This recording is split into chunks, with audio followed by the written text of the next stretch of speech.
Welcome to Business or Pressure, taking the pain out of massage business with me, Allissa Haines. This is your no-nonsense guide to building a happy, sustainable massage therapy business. It's our mission to make sure every massage therapist has the tools to make a living wage in a thriving business. My favorite tool is HobaCare Jojoba, 100% pure, high-quality jojoba, perfect for massage and bodywork professionals. HobaCare is a deeply nourishing massage medium that will not clog pores. It's non-allergenic, so you can use it on every client and not worry about allergic reactions.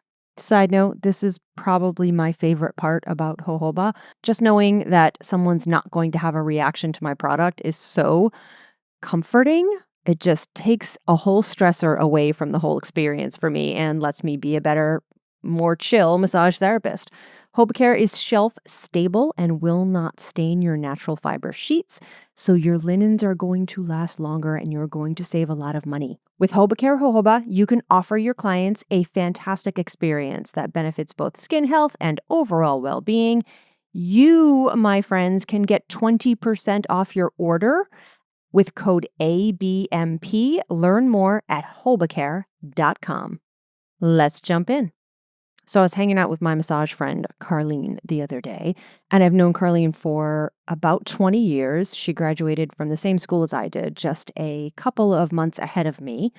And it turned out our daughters were in the same high school class, and we bumped into each other here and there. Carlene built her business on word of mouth, didn't have a website until probably 5-10 years ago, wasn't using email for a long time, but built herself a full massage practice. And at the same time, I was one of the first massage therapists in my area to have a website and start using email marketing and social media and all of that. And we both had very full, busy practices. Now, Carlene's taken a pause for a few months, and we were talking about building up her practice again when she went back to work. We talked about how getting new clients can be tricky and how she uses word of mouth and will be just fine when she decides to return to work. And I was telling her how I would like to get back to closer to 60 clients a month. Since my pause in 2020, I've been closer to 30 to 40 clients a month, so obviously far less than I used to see. And it's partly because I lost about half of my regular clients when I moved my office after the pause. And while I've certainly had new clients joining the schedule, it hasn't balanced off with the number of clients who have moved or died or retired or just slowed down their appointments, made them further apart due to budget or being retired and being gone for 4 or 5 months a year. So far, my efforts to fill my schedule and build my schedule have been really limited. I've sent emails to my current list to encourage less regular clients to book. I've done some social posts, some last-minute appointment posts, which, by the way, totally worked like twice now in a row, 2 weeks in a row. I've filled appointments just by doing a last-minute appointment post on social. So we talked about these things, and then I left Carlene's and I went to my office. And I was really early that day. I had like 2 or 3 hours before I started seeing clients, but I had some cleaning to do and some other things. So I did my chores, and then I was sitting at my desk eating my lunch, and someone tugs on my office door, which was locked, so they didn't come in, but they tug on it. This happens a lot. The businesses around me don't have very good signage, so a lot of times people are just looking for something. So I went to the door and I stuck my head out and saw this guy walking away, and I said, "Hi, did you need help with something?" And it turns out the guy was new to the area. I think he was actually turning around in our parking lot, and he saw my little sign by my door that says Haines Massage, and he wanted to schedule an appointment.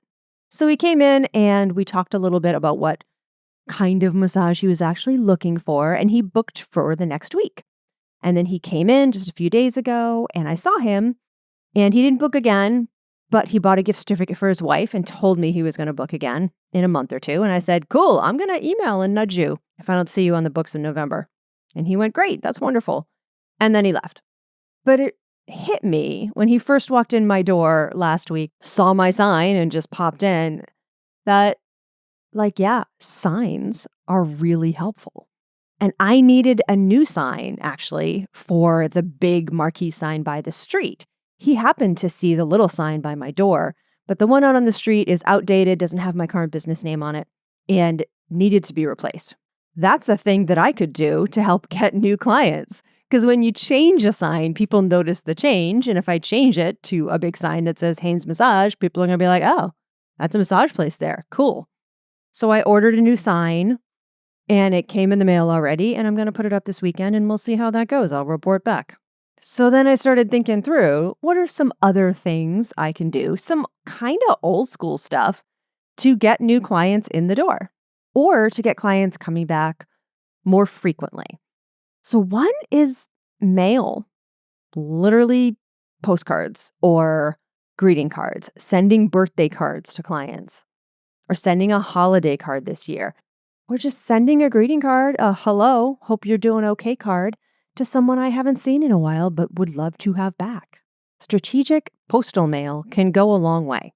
I thought about some in-person networking options, but in-person networking is just a little tricky for me right now because I'm a holdout with COVID precautions, and it's kind of hard right now to be the only person in a room in a mask, so I'm probably not going to do those right away. I am going to do some one-to-one connecting with other small business owners in the area. I'm going to make sure that I am better aware of the small businesses around my office and do a little in-person shopping at some of these businesses. I'm going to start with Instagram and tapping on the hashtags for my town and see what other businesses are on Instagram. I'm going to follow their accounts and then go visit some places and buy some stuff, hopefully. I am going to make sure that my current clients know that I'm accepting referrals. I've got a little sign I can put up on my desk that says, now accepting new clients.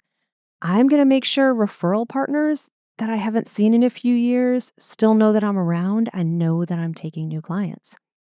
I'm also going to do some newer school stuff like spiff up my website, adjust some of the verbiage. I'm going to improve some of my search engine optimization. I'm going to add a little bit of fresh new content.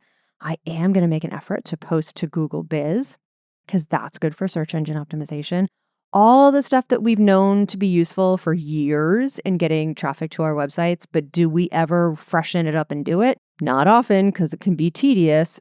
But it's on my to-do list and I've started making some changes already.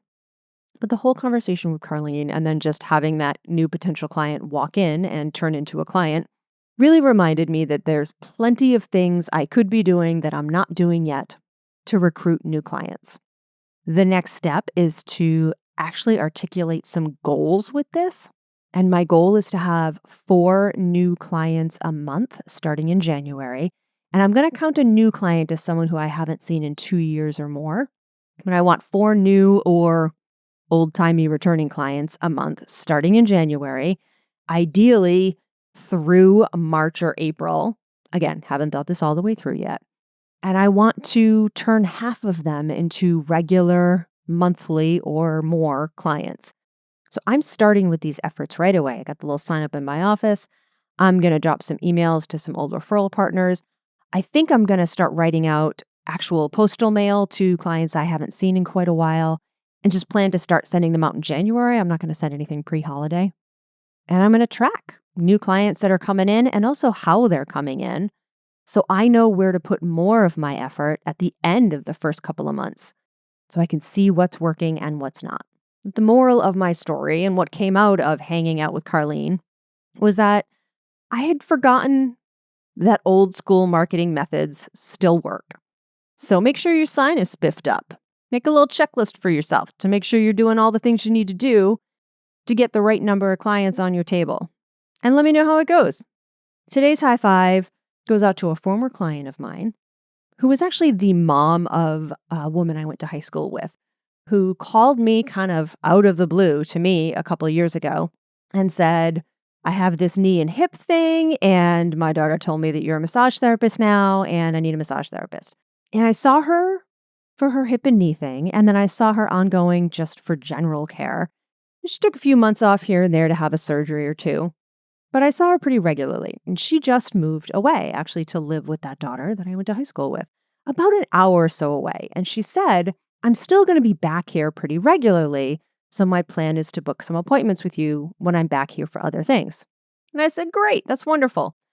And then, maybe a month after she moved, she emailed me and said, I found a massage place near my house. My daughter actually goes to it, and I've started seeing a massage therapist here, so I probably won't see you that much. And I loved so much about this because even though she's not seeing me and I miss her, it feels like such a compliment and such a win that she is still getting regular massage. It's not something that was even on her radar or part of her life before she had her knee hip thing. And then she started seeing me and worked through the knee thing and then just saw me for other things that had been well handled by massage. And now massage is just part of her life. And I love this so hard. It was the most beautiful reminder that the work we do sticks with people, even if we don't ever see them again. And giving someone a positive experience of skilled touch, man, it never gets old, does it? And that's what I got. If you have a question about running your massage business or an idea for an episode, I would love to hear from you. You can email me at businessorpressure@abmp.com. You can also find me building websites, doing consults and money coaching over at deepbreathdigital.com. And make sure you're subscribed to ABMP's podcast because they are just so good. There is so much to learn about building and maintaining a massage therapist, and we're going to help you cover it. I'll meet you right back here for the next episode. I can't wait.